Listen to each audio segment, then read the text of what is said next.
New Year's resolutions? No one does those anymore? I guess they're out of fashion. No, really? No one? Nothing? Okay. I have one. Maybe you can join in with me on this New Year's resolution. To become a better person this year than I was the last. Yeah? Yeah? Everyone? Yes? Yes? Okay. The big question is how. The problem of people don't keep resolutions anymore is because we fall off the wagon, right? Usually we start off the year very strong and then over time we forget, or life happens, or situations happen, and we lose that resolution. But as human beings, growing in whatever aspect it is, it's a natural phenomena. And if we stop growing as individuals, then we are like the living dead that Lord Jesus was referring to. So as humans, as we navigate the world today, let's reflect on what it is that we can improve on. Saint Ravidas says, Mrig, Meen, Bring, Patang, Kuchar sab ek dosa. Panch dosa asad jab mahe, thak ke ketak ast. He talks about animals, deer, fish, wasp, moth, and elephant. All of them are succumbed to one sense, one vice that causes their destruction. The deer is enchanted by sound. So hunters will play beautiful, enchanting music to lure this deer, leading to its demise. The fish, anyone want to take a guess which sense? Mouth, taste. Yep. That food on the bait is what lures this fish in, and that hook leads to the end of its life. The wasp, its fragrance, smell. As it smells these beautiful flowers, it goes and sits on the flowers. But when the sun sets, the petals close in and the wasp is caught inside, leading to its demise. The moth, sight. The sight of light leads to this moth lingering over the fire, not realizing when it gets too close, leads to its death. And the elephant, it's the sense of touch. Usually hunters will dig a pit, lay some grass, some straw, some dried leaves, and on the other side of it, put a fake she-elephant. And with the desire of getting to this elephant, the male elephant falls into this ditch. So Saint Ravidas says that these animals, it's one sense, one vice that leads them to their demise. But humans, you have how many senses? 5. So how are you going to save yourself from this fire? Our scriptures tell us The 5 vices that engulfs man. I'm going to take a test afterwards, so make sure you're listening carefully. First is काम, desire. Second is क्रोध, anger. Third is लोभ, greed. Fourth is moh, attachment. And fifth is ahankar, ego. Each and every individual, if they can overcome these 5 vices, they become that complete, pure being that we are part and parcel of. Our scriptures say, Ishwar ansh jeev avinashi. Our God made man in his own image. So over the next 5 weeks, we're going to talk about each of these vices and how we overcome them. So the first one was desire. Yes, you guys are listening. So desire is an interesting topic because it almost seems like desire has no end.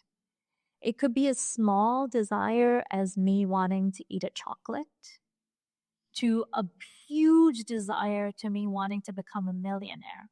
There is no end. The range of desire is huge. And then the intensity of desires also varies.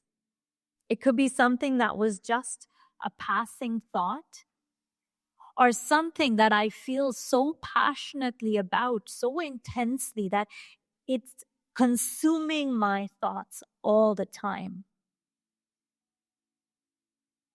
So how do you decide which desires you want to fulfill and which desires you don't? Because we have numerous desires, numerous thoughts that go through our mind on a daily basis.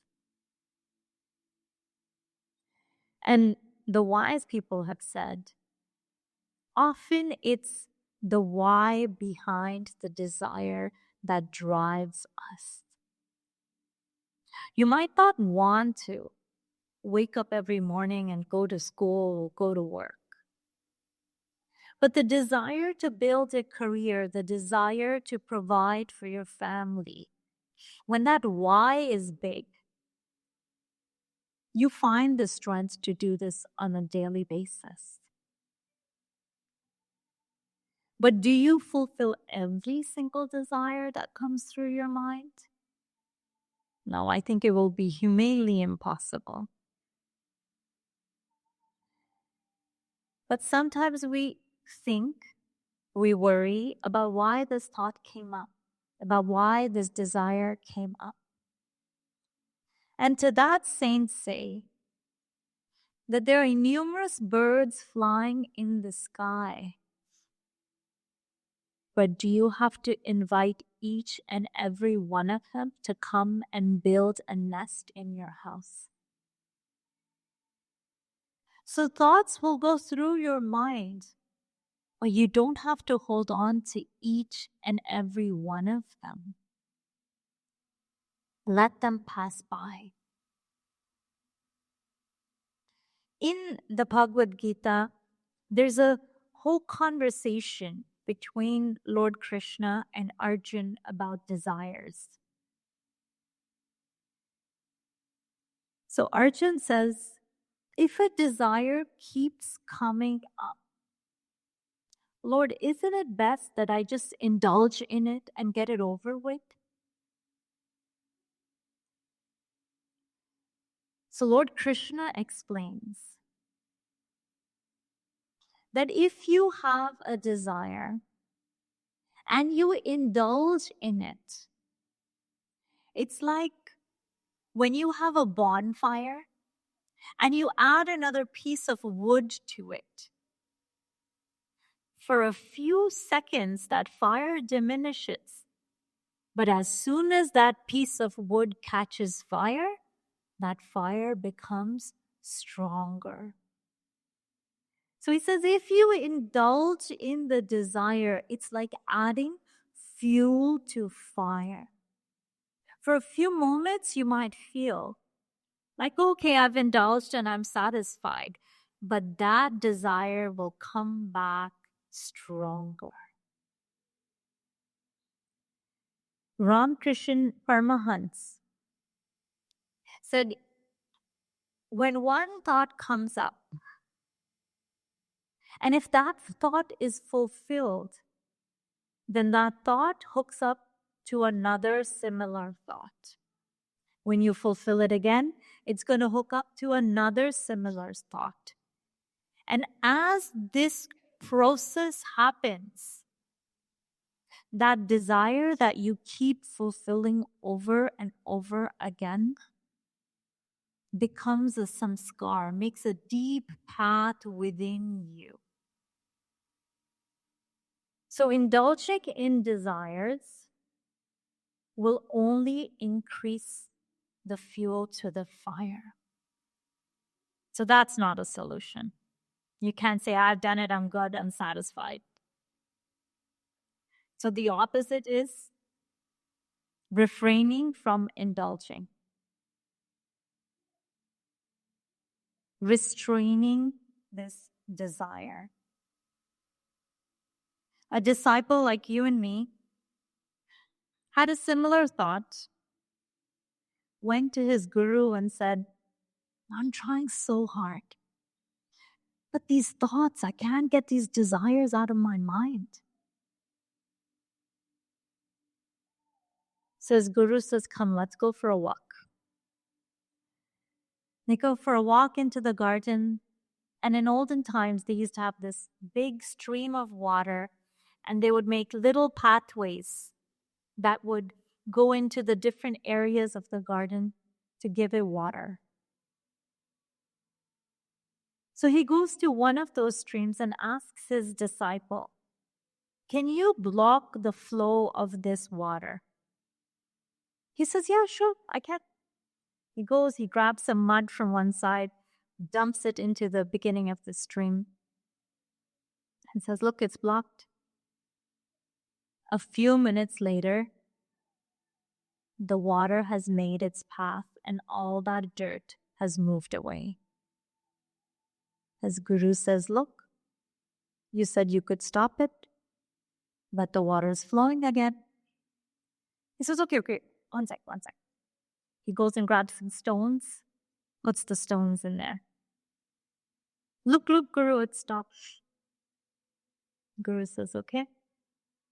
Few minutes later, in between the stones, the little spaces, water is flowing through again. His guru says, look, it's flowing through again. He says, no, I got the perfect solution. He goes and gets a big piece of stone and plops it. And this time, the water stops for quite some time till it fills up on the other side and then starts flowing over the stone. So his guru says, did you understand? So he looked curiously. He says, desires are like that flow of water. No matter how much you put to stop it, until that embankment or the thing that you're using to stop it is so high that the water cannot get over it, this water will continue to flow. So the solution is not to restrain yourself, but to build an embankment, to build a wall so high that the inside stays inside and the outside stays outside. So Lord Krishna explains this further. He says that having desires is not a bad thing, but the need is to purify desire. And yogis, they act in every aspect, body, mind, intelligence, and senses. Every action of theirs is to help purify the body, the mind, the intelligence, and the senses. So the need is to build this wall that keeps the senses constrained, but not that you're not engaging with the outside world, because Arjun said, well, then it's better you to even have sight.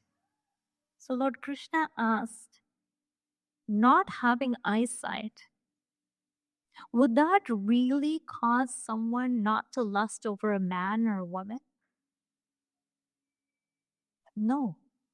So not having a sense doesn't mean that you would not have desires attached to those senses. But he says, if you continuously chant the Lord's name, then you purify these desires. These desires will be tied to your connection with that Lord that sits within. These desires will be tied to your soul wanting to merge back with the Absolute. These desires will be tied with you wanting to fulfill the purpose you are here on earth for. Even the Bible says that if you walk in the Spirit, then the gratifications of this world will have no value.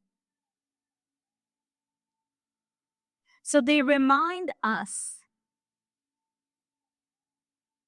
to go back and engage yourself in building this deep personal connection with God. As you build this connection, automatically the desires will be pure. And one single desire has so much power if you will it. One desire to give the world electricity caused Thomas Edison to spend years finding it. One desire. There was a man in a little town, very cruel man, never did anything good in his life, hurt people his entire life. But there he was lying on his deathbed. And when death comes knocking on your door, he was scared. And the only thing he could think of at that time was the priest in the village who used to say, chant the Lord's name. So he tells his servant, can you go to the market and get me one of those bead things, bead necklaces? And the servant goes, you want a mala? He says, yes. Can you get me one of those things? Servant knew what his master was like. So he said, what do you want to do with it? He says, I want to chant the Lord's name. Go fast. Go get me one. Servant goes on his way. But before he got a mala and came back home, this man had passed away. And when he passes away, the little ministers of death come, and the ministers of God, of Vishnu, show up. And the ministers of death say, what are you guys doing here? This man has been cruel his entire life. Why did you show up? He's never taken God's name. They're like, yeah, but at the end of his life, he had the desire within him to chant the Lord's name. So because of that desire, that one desire, we showed up. Such is the strength and the power of desire. I'll tell you another story of a fellow disciple, one of disciples of Sri Ashutosh Maharaj. A simple man, used to go to satsang regularly, did his meditation practice, but that was it. He didn't want to do any seva, he didn't want to do any service, he didn't want to donate money, nothing extra.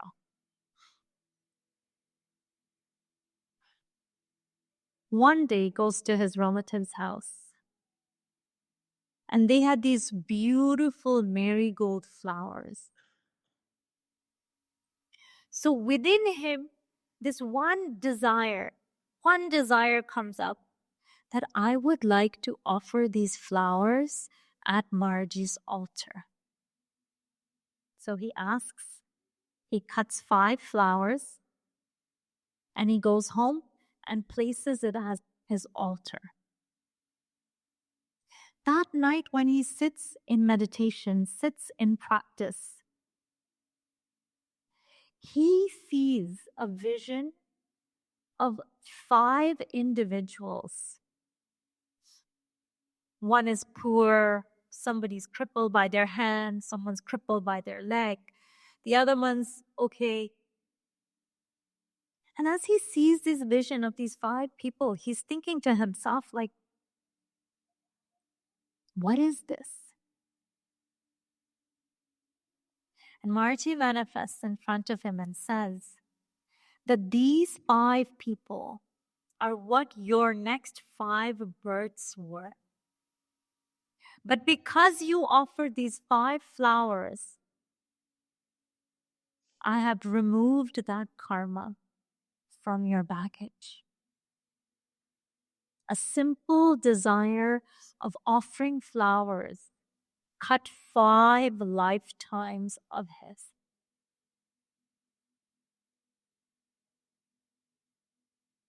So if we can cultivate within us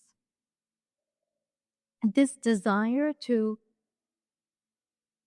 fulfill the purpose of why we're here, our scriptures remind us that we've taken birth, and this human form is the only medium through which your soul can return back home. That we go through this life cycle of birth and death, and finally God graces us with this human body. But in this lifetime, the expectation is for us to build the connection with God so that we can return home. But as we come into this life, we get so caught up with everything around us that we forget our real purpose. And that is where a guru comes into our life. A guru comes to reawaken us to the truth that already sits within us, but comes to turn the direction of our senses from outside to inside. When a Satguru comes into our lives, he blesses this third eye, this divine eye, awakens it so that we can see the light of our soul within. And it is there that the process of meditation starts. Because sitting in this light, sitting in this fire of Gyan within, is what burns away our negative tendencies. For gold to become pure gold, it's burnt in fire. For a stone to become a diamond, many years under the pressure of this earth, and then it shines. So, for us to become a better person, we need to remove these negative tendencies, but remove them in a way so that they don't come back. Because as you restrain desires, they only come back like a phoenix, so much stronger. But if these thoughts are burnt in this fire, this light that is within, then they automatically diminish. They automatically wash away.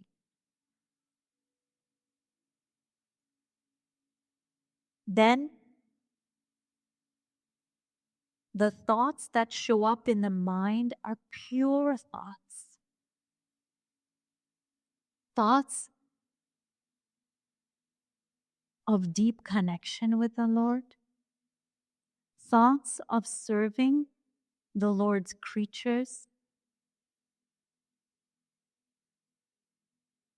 Thoughts of sharing pure, untainted love.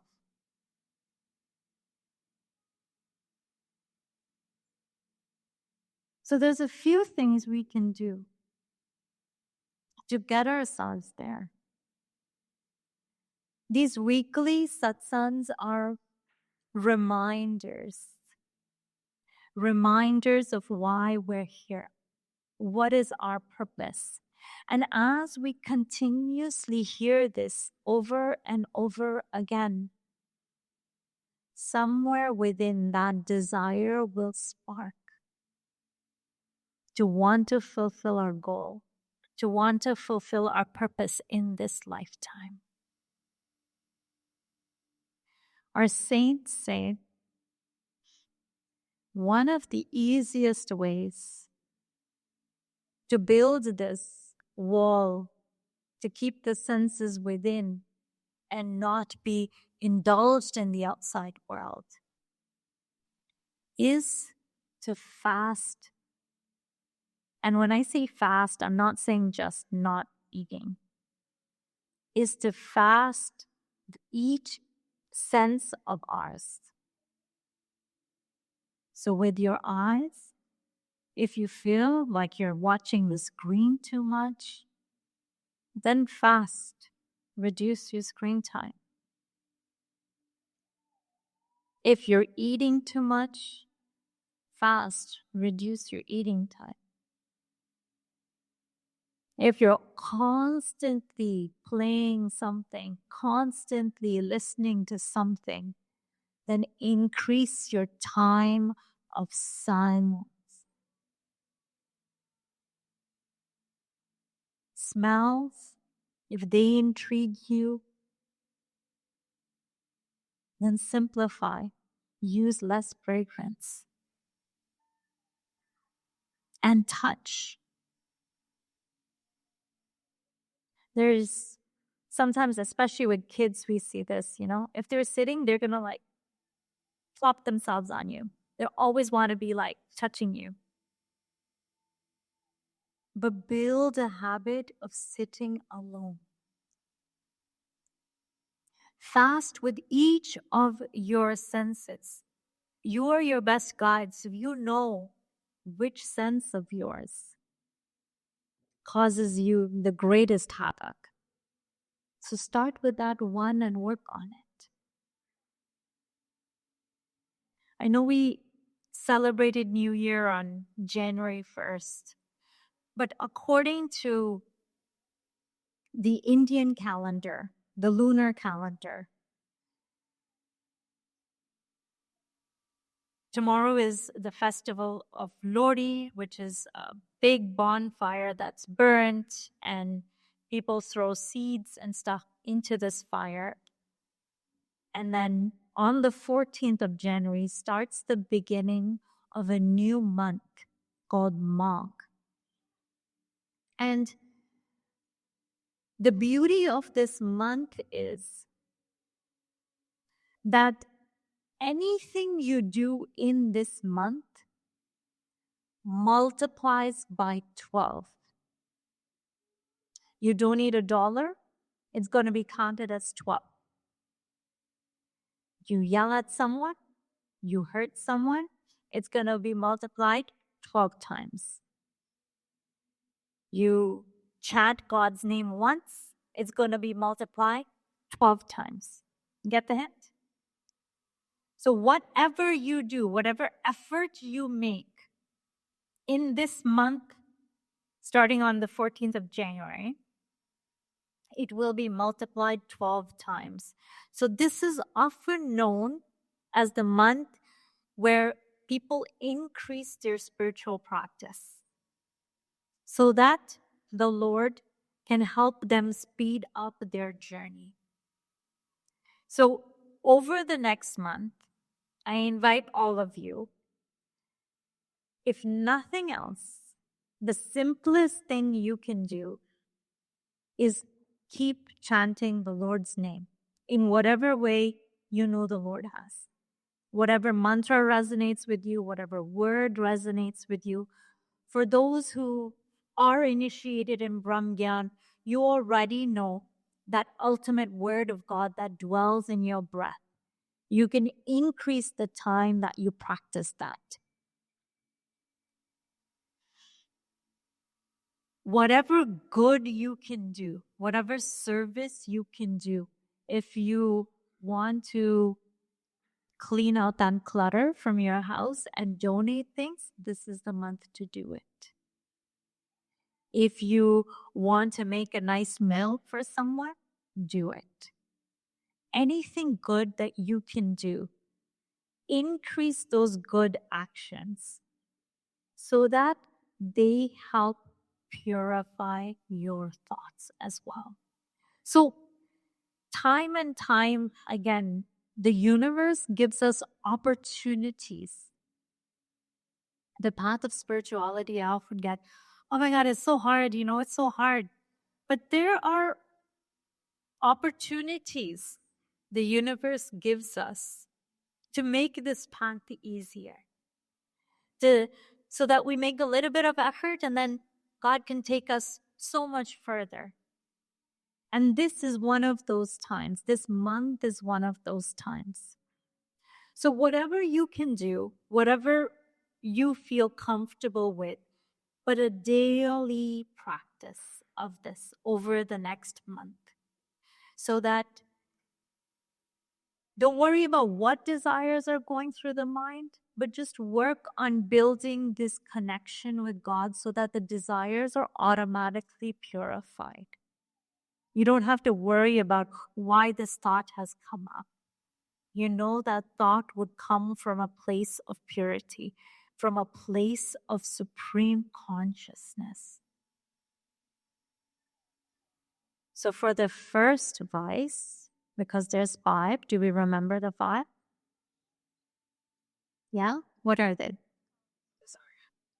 Desire, anger, greed, attachment, ego. Perfect. You guys were listening. Awesome. So for the first vice, simple things. Increase the time you chant the Lord's name. And if you feel like you need to take out a specific time to chant, no. Whatever you're doing while you're driving, while you're working, wherever you are, constantly chant the Lord's name. And keep coming to satsangs because they will inspire you to continue to become a better person. We're going to try and stick to this resolution throughout the year. With those words, I rest my views here. Thank you for listening so attentively. Boliye Satguru Maharaj ki Jai.